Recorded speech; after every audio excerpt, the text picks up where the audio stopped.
Welcome to this week's edition of the Sachem Patch Coach's Corner. I'm here in the principal's office at Sachem North with football coach Dave Falco. How you doing, Coach? I'm good. Thanks for having me. Big playoff win again. Another 42 points, this time a 42-21 victory over Northport. Going into the game, we knew that Northport held you to only 28 points, which is the lowest amount Sachem has scored this year. Talk about the game, and I think they did a pretty good job putting up 21 also. I was very impressed with Northport and their coaching staff and the adjustments they had made and how much improvement I saw from them from the first game to the second game. We knew that was going to happen. I'm not sure our kids realized how much improved they were, but having seen them against Connecticut, I was very impressed with them. I think they did an outstanding job. They got a great coaching staff. They got some players that really didn't want their season to end, so it was a good game. What does Northport do differently than, say, the other 7 or 8 teams you've played to allow them to score 21 points? Northport's offense, which is a wing T, is not really seen that much anymore, especially in Division I. And when you see an offense that you don't see, that you're not used to, it forces coaches and kids to have to make adjustments. And it's similar to our offense, where teams don't see it that often. It's difficult to stop. He has a lot of weapons and a quarterback and a fullback and a couple of receivers, and they do a lot of varying different things. And when you coach against a guy that's coached for so long, he knows all the intricacies of that offense and adjustments to make, and that's exactly what they were doing. Dalton Crossan, 4 touchdowns, a fantastic game. Talk about his performance, and he's just one of the cogs that it's nice to see somebody step up each week, and he stepped up in a big way. I think Dalton is an electrifying player, and only as a junior, he's got a lot of upside.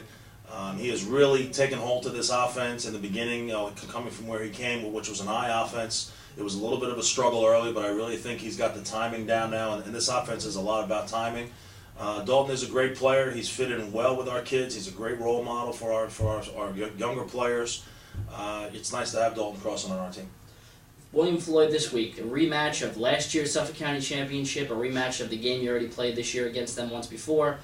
Talk about what we can expect from both teams. We've talked about this before. Anytime you play a team for the second time, there's not a lot of secrets. There's a lot of film out there on both teams that both coaching staffs have. So this is going to come down to who plays the best game, who turns the ball over, who doesn't, who can get first downs on short yardage situations and who doesn't, who can eliminate the big play and who can play well on special teams. That's the team that's going to win this football game. You saw them. I was at the game with you against Longwood. Floyd obviously won that game. It was close. It's a different type of football in Suffolk than what teams might face against Nassau in the Long Island Championship. But talk about that tight-knit game that they played there in William Floyd. I think one of the philosophies for William Floyd was to keep the Longwood offense off the field. They didn't really match up with them well defensively.